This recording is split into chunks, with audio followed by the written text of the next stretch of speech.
MademmyifyASMR. Welcome back to MademmyifyASMR, and welcome to part 5 of my True Crime Week. If you don't know what this is, basically, normally on a Tuesday I would do what I like to call my True Crime Tuesday, which is a story of true crime in a soft-spoken way that I do every Tuesday, but for Halloween I've extended that through the whole week, and we are now up to day 5. Tonight we are talking about a Victorian crime, the murder of William Terriss. Now, I don't know if any of you have ever watched the series Toast of London, but when I was writing this, I was getting serious Toast of London vibes, and I'm not really sure why. But anyway, see if you feel the same.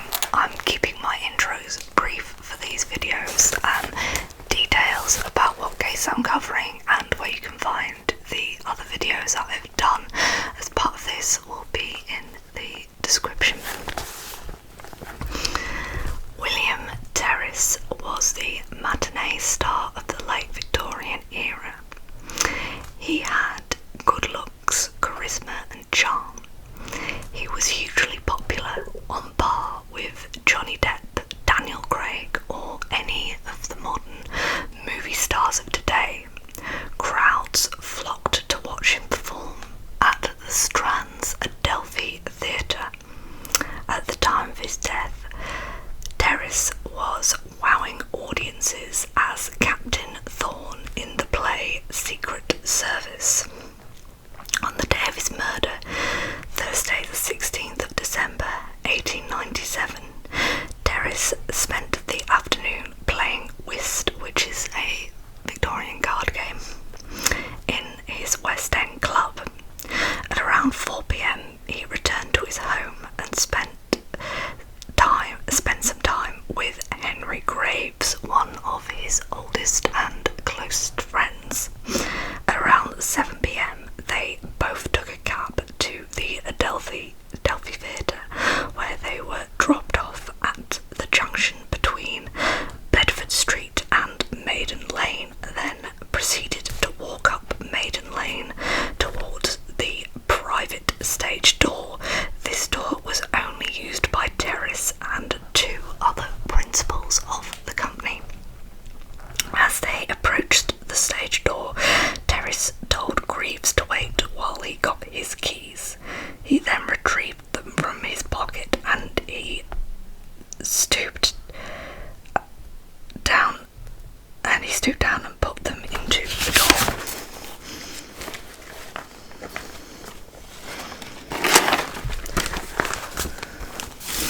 As he did this, somebody rushed from across the road and struck Terriss with 2 blows to the back.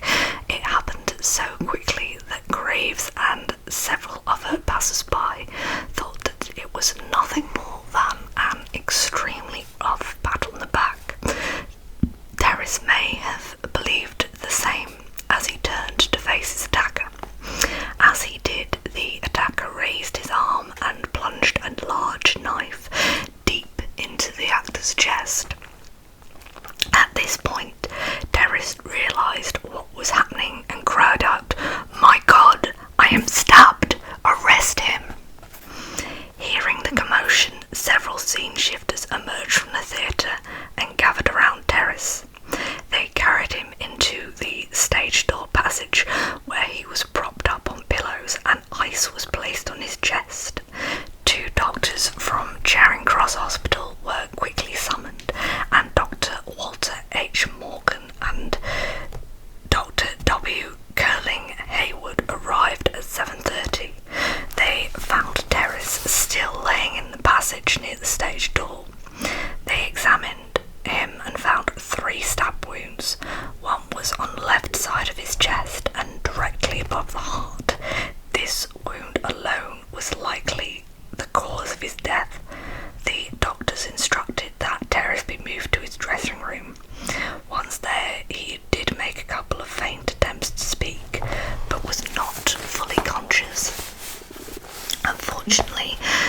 Terriss was beyond medical help, and by 8 p.m. he had passed away.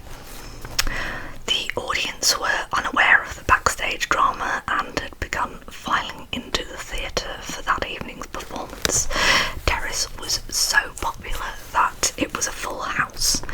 Management were left with the unenviable task of telling the audience the show would be cancelled.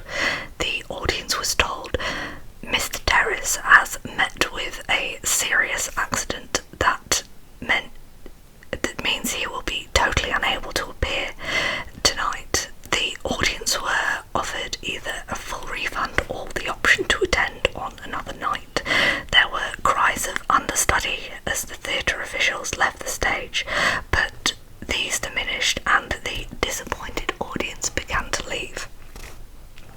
The assailant had been very quickly apprehended after the stabbing.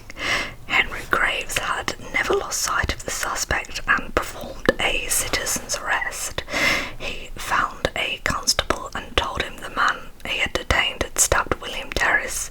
He then accompanied him to the station, then left once the suspect was charged so that he could return to the theatre to be with Mr. Terriss.